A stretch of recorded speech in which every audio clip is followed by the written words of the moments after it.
ಈ ಒಂದು ಶ್ರೀ ಮಾರಮ್ಮ ದೇವಿಯ ದೇವಾಲಯದ ಜೀರ್ಣೋದ್ಧಾರ ಮತ್ತು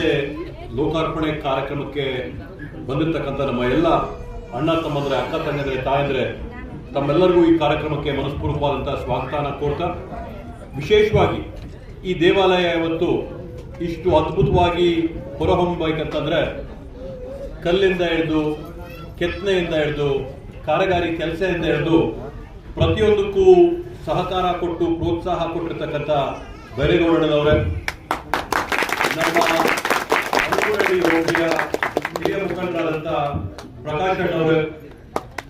ಈ ಒಂದು ಕಾರ್ಯಕ್ರಮದಲ್ಲಿರ್ತಕ್ಕಂಥ ಎಲ್ಲ ಈ ಭಾಗದ ಹಿರಿಯ ಮುಖಂಡರಿಗೆ ತಮ್ಮೆಲ್ಲರಿಗೂ ಈ ಸಂದರ್ಭದಲ್ಲಿ ಮನಸ್ಪೂರ್ವಕವಾದಂತಹ ಸ್ವಾಗತನ ಕೋರ್ತಾ, ವಿಶೇಷವಾಗಿ ಏನಿಲ್ಲಿ ನಮ್ಮ ಅಂಬೇಡ್ಕರ್ ಕಾಲನಿಯಲ್ಲಿ ಶ್ರೀ ಮಾರಮ್ಮ ದೇವಿಯ ದೇವಾಲಯನ ಇವತ್ತು ಗುಡಿನ ನಾವು ಸ್ಥಾಪನೆ ಮಾಡಿದೀವಿ, ಜೀರ್ಣೋದ್ಧಾರ ಮಾಡಿದೀವಿ. ಎಲ್ಲೋ ಒಂದು ಕಡೆ ನಮ್ಗೆ ಪ್ರಾದೇಶಿಕವಾಗಿ ನಮ್ಮ ದೇವರುಗಳು, ನಮ್ಮ ದೇವಾಲಯಗಳು ಅಂತೇಳಿ ಬಂದಂತ ಗುಡಿಗಳನ್ನ ಉಳಿಸ್ಕೊಳ್ಳುವಂಥದ್ದು, ನಮ್ಮ ಪರಂಪರೆ, ನಮ್ಮ ಸಂಸ್ಕೃತಿನ ಉಳಿಸ್ಕೊಳ್ಳುವಂತ ಒಂದು ನಿಟ್ಟಿನಲ್ಲಿ ಈ ರೀತಿಯಾದಂಥ ಪ್ರಾದೇಶಿಕ ದೇವರುಗಳು, ಸಾಮಾನ್ಯವಾಗಿ ನಾವು ಶಿವನ್ನ, ವಿಷ್ಣುನ, ಬ್ರಹ್ಮನ್ನ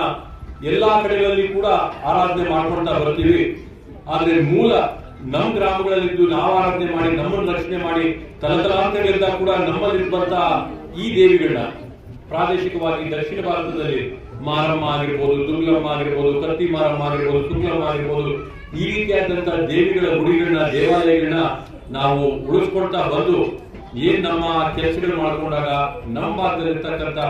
ನಮ್ಮ ಪದ್ಧತಿಗಳನ್ನ ಆಚರಣೆ ಮಾಡಿದಂತ ಸಂದರ್ಭದಲ್ಲಿ ನಮ್ಮ ದೇವಾಲಯಗಳೇ ಬೇಕಾಗ್ತದೆ.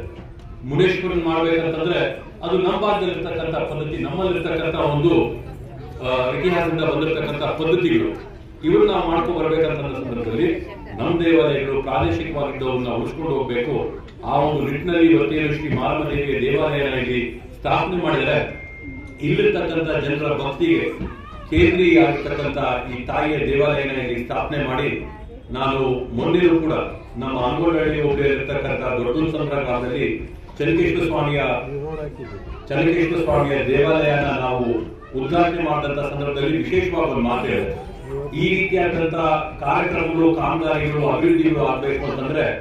ಅದಕ್ಕೆ ಪೂರಕವಾದಂತಹ ವಾತಾವರಣ ಇರಬೇಕು, ಧರ್ಮ ಇರಬೇಕು, ನಿಷ್ಠೆ ಇರಬೇಕು, ನಿಯತ್ತಿರಬೇಕು, ನೀತಿ ಇರಬೇಕು, ನ್ಯಾಯ ಇರಬೇಕು. ಇವೆಲ್ಲ ಇದ್ದು ವಾತಾವರಣ ಪೂರಕವಾದಂತಹ ಸಂದರ್ಭದಲ್ಲಿ ಈ ರೀತಿಯಾದಂತಹ ಕಾರ್ಯಕ್ರಮಗಳನ್ನ ದೇವರೇ ಖುದ್ದಾಗಿ ಮನುಷ್ಯರ ಕೈಯಲ್ಲಿ ಮಾಡಿಸ್ಕೊಳ್ಳುವಂಥದ್ದು,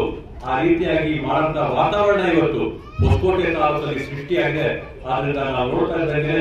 ಹಲವಾರು ಅದ್ಭುತವಾದಂತಹ ಶಾಶ್ವತವಾಗಿ ಉಳಿದುವಂತ ಈ ರೀತಿಯಾದಂತಹ ದೇವಾಲಯಗಳು, ಎಲ್ಲೋ ಇಟ್ಟಿಯಲ್ಲಿ ಅದರಲ್ಲಿ ಇದರಲ್ಲಿ ಕಟ್ಟಂತದ್ದೆಲ್ಲ ಗಟ್ಟಿಯಾದಂತಹ ಕಲ್ಲಲ್ಲಿ ಕಟ್ಟಂತ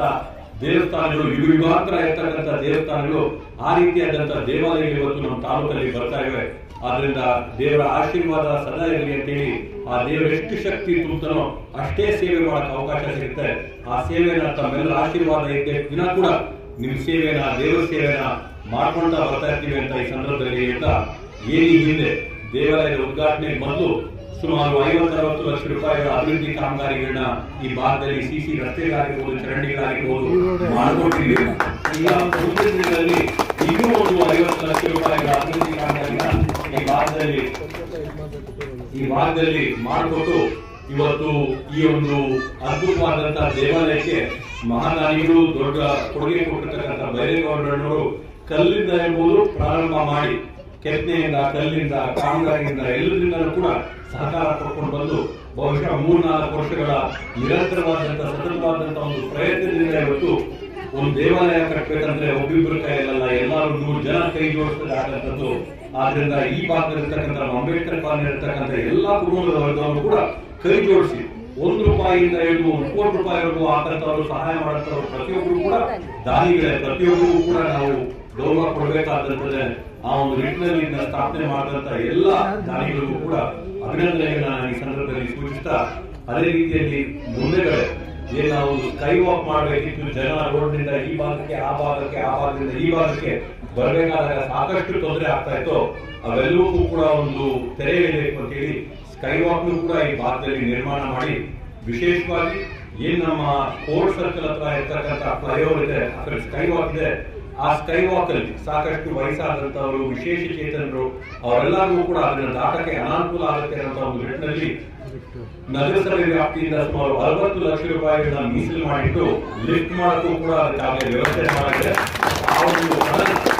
ಏನು ನಗರಸಭೆಯಿಂದ ಇರ್ತಕ್ಕಂಥ ಹಣನ